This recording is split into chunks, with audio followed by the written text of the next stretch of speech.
Samura's Ashoka, Ashoka the Great. He was one of ancient India's absolutely most powerful rulers. But his life story? It's not just your standard historical checklist of battles and borders. No, it contains one of the most dramatic, unbelievable pivots you're ever going to see in the historical record. Welcome to this explainer. So how exactly does one of history's most ruthless conquerors become its greatest advocate for peace? I mean, it sounds like a movie plot, right? But this is real history.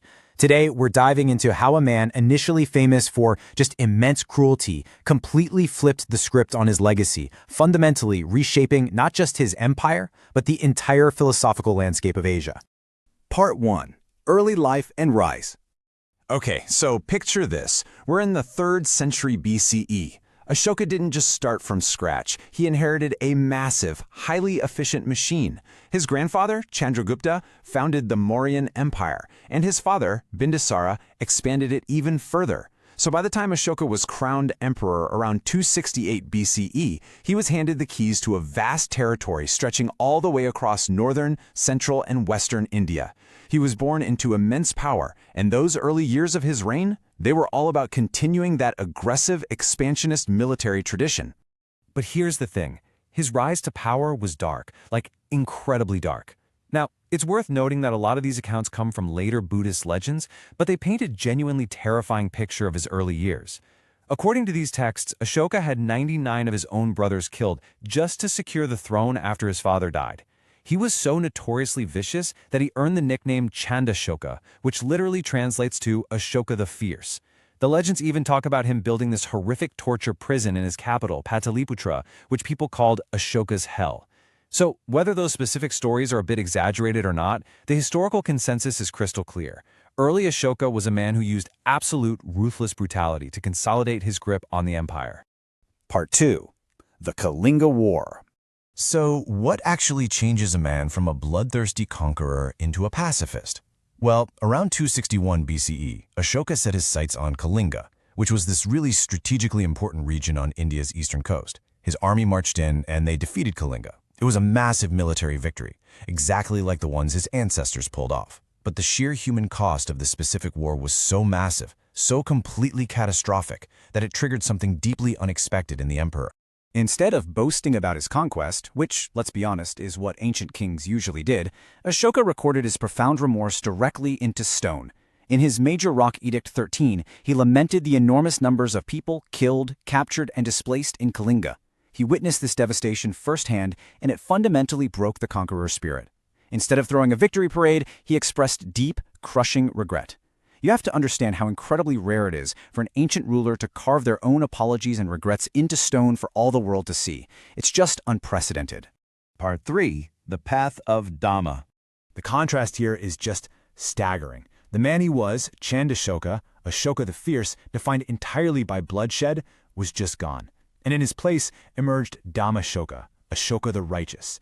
He literally turned his back on military expansion completely, deciding instead to root his entire empire in compassion and ethical governance. Now, we really need to clarify what he actually meant by this word, Dhamma. While it's true Ashoka became a major patron of Buddhism after the war, Dhamma wasn't just a synonym for Buddhism. It was a much broader, universal ethical and social philosophy. He wanted to create a morally responsible society. He focused on compassion, truthfulness, and peaceful coexistence that could apply to literally everyone in his vast empire, regardless of what their personal religion was. And this philosophy translated into some truly radical policies. Ashoka pioneered this concept of Dhamma Vijaya, which basically means victory through moral influence, rather than military force. Think about that for a second. He taught that true strength was actually in self-control. He urges his citizens to respect their parents and teachers, and to show unprecedented kindness to servants and the vulnerable, teaching that human dignity shouldn't depend on your social position. He also fiercely advocated for complete religious tolerance, telling his people that respecting another person's beliefs doesn't mean you're abandoning your own. For Ashoka, leadership became a form of service designed to reduce suffering. Part 4. Edicts and Administration. So, he backed up all these beautiful words with massive, real-world public welfare projects. We're talking building roads, wells, and rest facilities, and planting shade trees for weary travelers.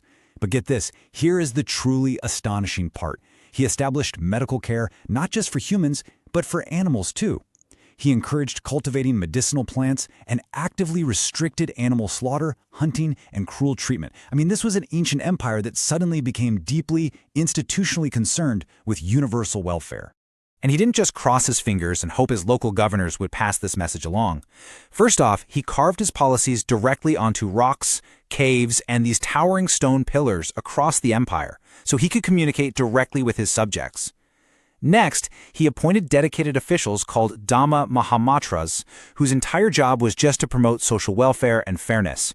And finally, he completely reformed his justice system, ordering periodic reviews of prisoner cases to ensure fair treatment and even offering clemency. Just let that sink in for a moment. The creator of Ashoka's Hell was now actively advocating for prisoner welfare. Part 5. An enduring legacy. Ashoka constructed these really distinctive stone pillars across his territory, often topped with magnificent animal capitals. The most famous one is the lion capital of Sarnath, which features 4 Asiatic lions standing back to back. Now, thousands of years later, when India finally gained its independence, it didn't choose a symbol of modern military might or violent conquest. Nope.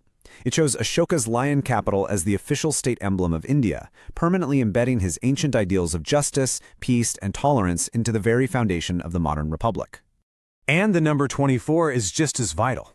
It represents the 24 spokes on the Ashoka chakra or the Dharma chakra, this wheel of moral progress, which Ashoka used so heavily in his ethical symbolism, sits right at the very center of the Indian national flag today. It serves as this beautiful daily reminder of movement, righteousness, and the welfare of all people. Ultimately, Ashoka leaves us with a profound realization. True power is not defined by what you acquire, but what you choose to do with it. He literally had the known world at his feet and could have easily kept conquering. Instead, he chose empathy over ego. And honestly, it leaves us with a really provocative question to think about. If an ancient emperor with absolute unchecked power could recognize the human cost of his ambition and entirely change his moral compass, why does modern leadership so often struggle to do the exact same thing? Thanks for joining us for this explainer. Keep questioning, and we'll see you next time.